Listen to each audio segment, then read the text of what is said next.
तो आजकल साउथ की हर मूवीज में एक चीज देखने को मिलता है, जहां डायरेक्टर्स मूवी के अंदर हीरो को किसी न किसी देवी देवता के रूप में दिखाते हैं। जैसे पुष्पा 2 के जतरा सीन में सुकुमार ने अल्लू अर्जुन को देवी गंगम्मा के रूप में दिखाया और प्रशांत नील ने सालार में प्रभास को काली माँ के बेटे के रूप में प्रेजेंट किया। तो वैसे ही आज के वीडियो में 11 मूवी के बारे में बात करेंगे, जहाँ डायरेक्टर्स हीरो को किसी भगवान या देवता के रूप में दिखाए हैं, जिसमें से कुछ मूवीज के बारे में तुम्हें पता होगा और कुछ मूवीज के बारे में जानकर तुम शॉक हो जाओगे। और इस लिस्ट की पहले नंबर की मूवी कोई और नहीं बल्कि लोकेश कनगराज की मूवी विक्रम है। तो सोच सकते हो कि विक्रम मूवी में लोकेश कनगराज ने कमल हसन को किस भगवान से जोड़ा है। तो सबसे पहले बात करेंगे 2024 के दिसंबर महीने में रिलीज हुई मूवी पुष्पा 2 के बारे में। तो इस मूवी के अंदर एक सीन है जतरा सीन, जहाँ डायरेक्टर सुकुमार ने अल्लू अर्जुन को देवी गंगम्मा के रूप में दिखाया है, जिसका अवतार बाकी मूवीज से काफी अलग है। और इसी अवतार के साथ डायरेक्टर सुकुमार ने देवी गंगम्मा के माइथोलॉजी ओल्ड स्टोरी को रिक्रिएट किया है। और वो ओल्ड स्टोरी क्या है ये जानने के लिए तुम इस वीडियो को देख सकते हो, इसका लिंक मैं डिस्क्रिप्शन में दे दूंगा। तो इस जतरा वाले सीन में अल्लू अर्जुन को देवी गंगम्मा के रूप में दिखाया है और बुग्गा रेड्डी को महिषासुर के रूप में प्रेजेंट किया है, जो इस जतरा फेस्टिवल में आए सभी लड़कियों को परेशान करता है। और इसी वजह से महिषासुर यानी बुग्गा रेड्डी और पुष्पा के बीच फाइट होती है एंड क्लाइमेक्स में बुग्गा रेड्डी का वध भी हो जाता है। और इससे भी खतरनाक सीन सालार में है, जिसके बारे में बात करेंगे। लेकिन इससे पहले पुष्पा 2 के जतरा सीन की एक खास बात बता दूं कि इस जतरा वाले एक्शन सीन को देखते समय ऐसा लगता है जैसे देवी गंगम्मा सचमुच अल्लू अर्जुन के अंदर समा गई हो, क्योंकि इस सीन में अल्लू अर्जुन का एक्सप्रेशन और हर मूवमेंट देवी गंगम्मा की तरह ही लगता है। लेकिन सालार में इसका उल्टा होता है। यहाँ प्रभास का एक्सप्रेशन काली माँ की तरह तो नहीं होता, लेकिन असुरों के संहार करने का स्टाइल काली माँ की तरह ही होता है। ओके, तो अभी बात करेंगे सालार के बारे में, जहाँ इस फाइट सीन में काली माँ की तरह प्रभास अपने गुस्से और शक्तियों का प्रदर्शन करता है, जिससे सब लोग डर जाते हैं। जिसके इस काली माँ वाले सीन में अगेन पुष्पा 2 की तरह नारियों के ऊपर अत्याचार हो रहा होता है, स्पेशली छोटी बच्चियों के ऊपर। तभी प्रभास को गुस्सा आता है और उन असुरों के साथ वो फाइट करने लगता है, वो भी काली माँ के बेटे के रूप में, जिसका इंट्रोडक्शन इस सुरभि के मुंह से हो जाता है, जिसका रेफरेंस 2 बार देखने को मिलता है इस सीन में। पहला प्रभास का डायलॉग है, जहाँ वो काली माता को प्रसन्न करने का तरीका बताते हुए कहता है, और एक चीज मैं तुमको बता दूं कि काली माँ का पूजा करने वाला हर व्यक्ति काली माँ का बेटा है। इस हिसाब से देवा यानी प्रभास काली माँ का बेटा है। और दूसरा रेफरेंस है ये सीन, जहाँ प्रभास के 8 हाथों में शस्त्र देखने को मिलते हैं। ओके, देखने से एक चीज याद आया कि तुम लोगों ने RRR का क्लाइमेक्स तो देखा ही होगा, पर दशहरा मूवी के अंदर नानी को किस देवता के रूप में प्रेजेंट किया गया है ये तुमने नहीं देखा होगा। आगे बात करेंगे इसके बारे में भी, लेकिन RRR के बारे में पहले बात कर लेते हैं। तो राजामौली ने रामचरण को प्रभु श्री राम के रूप में सटीक प्रेजेंट करके एक आइकॉनिक सिनेमैटिक मूवमेंट क्रिएट किया है, जहाँ लोग सदियों भर तक इसे नहीं भूल पाएंगे। ये धनुष, तीर और केसरिया रंग का वस्त्र रामचरण को देवता का अनुभव कराता है। इसके साथ रामचरण का बॉडी लैंग्वेज और उनका एक्सप्रेशन एक नायक और रक्षक की तस्वीर प्रेजेंट करता है। ओके, नेक्स्ट मूवी है दशहरा, जहाँ के एक सीन में एक विलन कीर्ति सुरेश को भला बुरा कहता है। नानी को गुस्सा आता है और नानी उस विलन को मारने लगता है। तो इस सीन में एक ऐसा मूवमेंट आता है जहाँ नानी पत्थर के सामने खड़ा होता है और पीछे पत्थर पे एक हनुमान जी की मूर्ति देखने को मिलती है,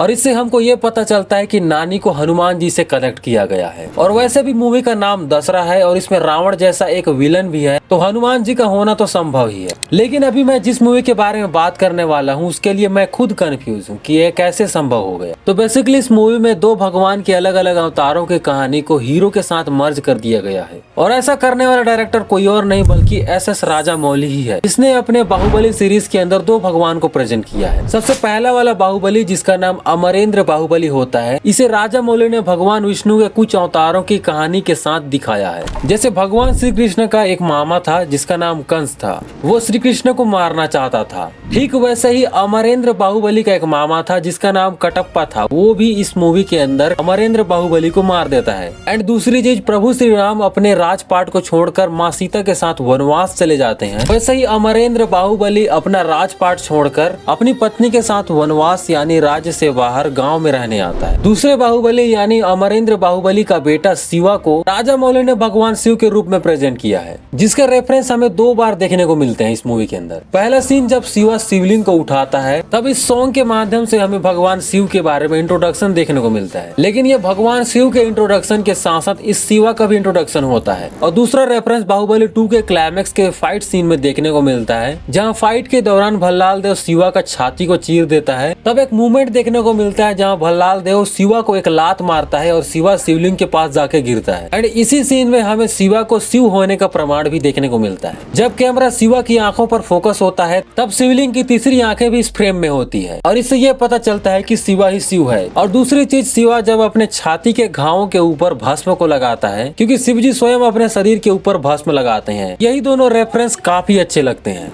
इसके बाद नेक्स्ट मूवी आती है गोपी चंद की भीमा, जिसके क्लाइमैक्स के सीन में गोपी चंद को फरसा से एक्शन करते हुए देख सकते हैं। और फरसा किस भगवान का हथियार है ये तो तुम्हें पता ही होगा। तो हाँ, भीमा मूवी के क्लाइमैक्स के अंदर गोपी चंद को भगवान परशुराम के रूप में दिखाया गया है एंड इस सीन में खुद गोपी चंद कहते हैं कि मैं ही परशुराम हूँ। तो इसके बाद अगेन प्रभास की मूवी आती है, वो है कल्कि 2898 AD, जिसमें प्रभास को काल भैरव के साथ जोड़ा गया है, जिसके बारे में तुम इस बात से अंदाजा लगा सकते हो कि काल भैरव का वाहन एक काला कुत्ता है। ठीक उसी प्रकार भैरवा यानी प्रभास का इस मूवी के अंदर एक वाहन है जिसका नाम बुज्जी है। और ऐसे मूवी के अंदर बहुत सारे रेफरेंस देखने को मिलते हैं जहाँ प्रभास को काशी के रक्षक यानी काल भैरव के रूप में दिखाया गया है। इसके बाद नेक्स्ट मूवी के बारे में बात करेंगे जिसमें ऐसे ऐसे सीन हैं जो रोंगटे खड़े कर देते हैं। हाँ, मैं बात कर रहा हूँ 2004 की श्री अंजनेयम मूवी के बारे में। तो इस मूवी के क्लाइमेक्स में भगवान श्री हनुमान नितिन को एक अद्भुत शक्ति प्रदान करते हैं, जिसके कारण वह शारीरिक रूप से बंदर के रूप में परिवर्तित हो जाता है। इसके बाद बंदर जिस प्रकार अटैक करता है वैसे ही नितिन इन गुंडों के ऊपर अटैक करता है। तो जैसे हनुमान मूवी के अंदर तेजा सज्जा को हनुमान के रूप में दिखाया गया है, ठीक ऐसे ही इसमें नितिन को बंदर के रूप में परिवर्तित कराकर